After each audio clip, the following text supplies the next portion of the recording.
क्या होता है, दिस इज टोटली डिसऑनेस्टी। नहीं एक बार नहीं, जी जी, देखो मैं कुछ कह तो सकता ही हूँ ना, आप कह सकते हैं, बिल्कुल कह सकते तो हैं। मुझे कुछ दिख रहा है तो मैं नहीं बोलूँ। बिल्कुल डिसऑनेस्टी है ये कि पहले जमीन ले लो, अपना मकान बना लो, उसके ऊपर खूब बढ़िया जो है अरबों रुपए कमाने लगो, और गवर्नमेंट 2 लाख रुपए मांग ले तो उन्होंने कहा साहब ये वी आर एग्जेम्प्टेड, तो कोई बात नहीं, you can say because you are having right to go before the court, लेकिन कोर्ट में आके बताइए तो, how can you deny, how whether you are stopped और not with this condition, this is signed by you.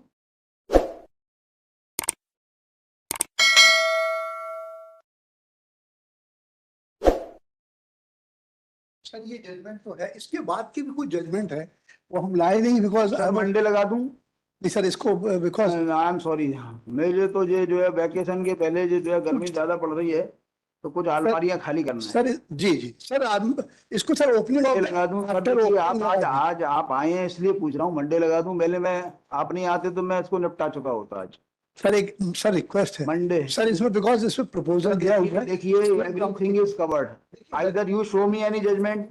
देखिए these cases are pending since 17, law आज है वही तो प्रिवेल करेगा।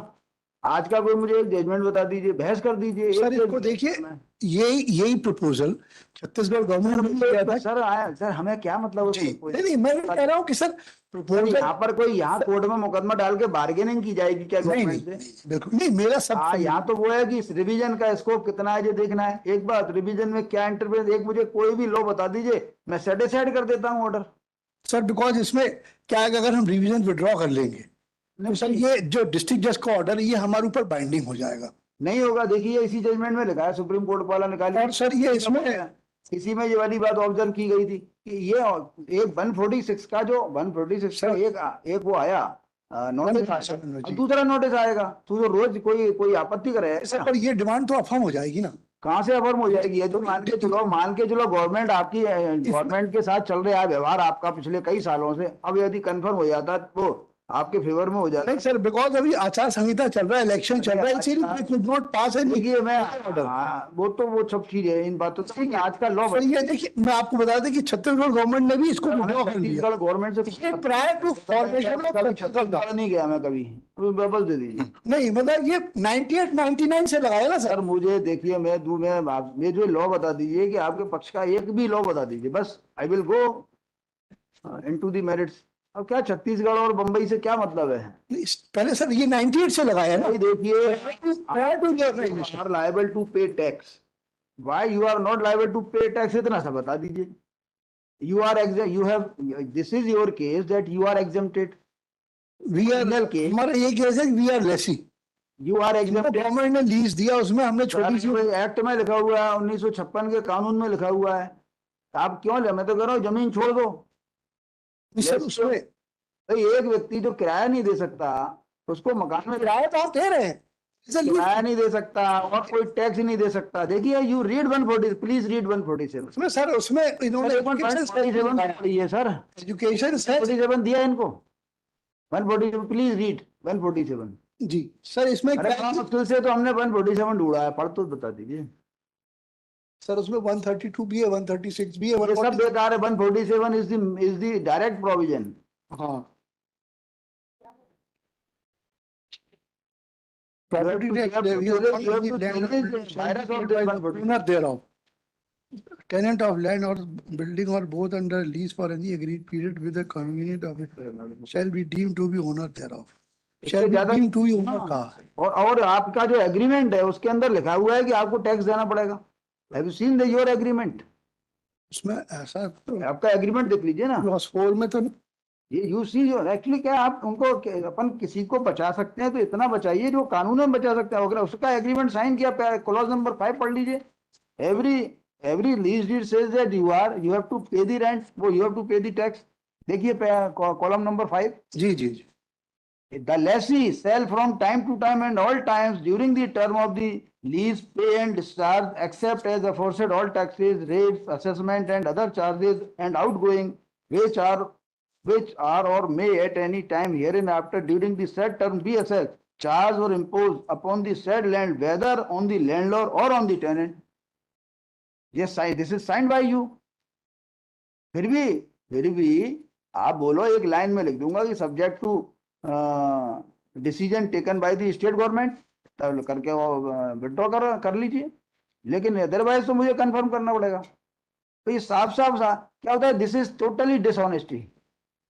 नहीं एक बार नहीं, जी जी, देखो मैं कुछ कह तो सकता ही हूँ ना, आप कह सकते हैं, बिल्कुल कह सकते तो हैं। मुझे कुछ दिख रहा है तो मैं नहीं बोलूं।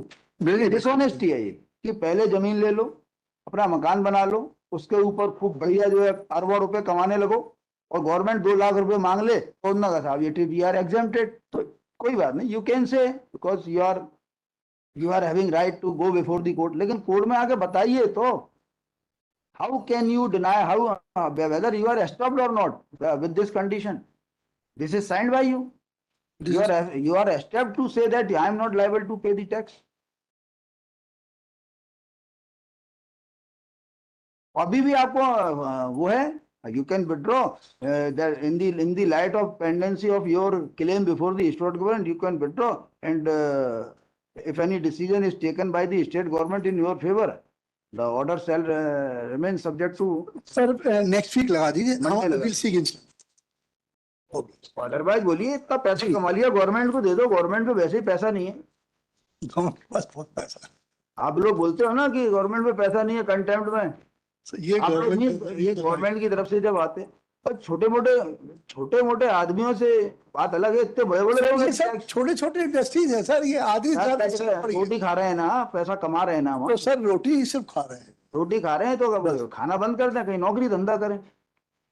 ठीक है सर, नेक्स्ट वीक करते तो इतने जो है जो कंपनियां चल रही हैं जिनकी, वो यदि टैक्स ही नहीं देंगे तो कौन देगा? और वो भी सब कुछ लिखा उन्होंने अपने हाथ से अपने खिलाफ लिखा है। That is the agreement signed by them, yes they are bound by that yes agreement. वो ठीक है, वो आप Monday at the top of the list. आप किसी गरीब आदमी के केस में आके बोलिए कि he is not liable to pay the tax, I will pass order in your favour. मुझे बता दीजिए कि ये इतनी इतनी गरीबी रेखा है उसकी, इसमें है कोई प्रावधान ऐसे भी कि कौन कौन जो है एग्जेम्प्टेड, किसका मकान इतने साइज का है, इस तरह की बहुत सारी चीजें इसमें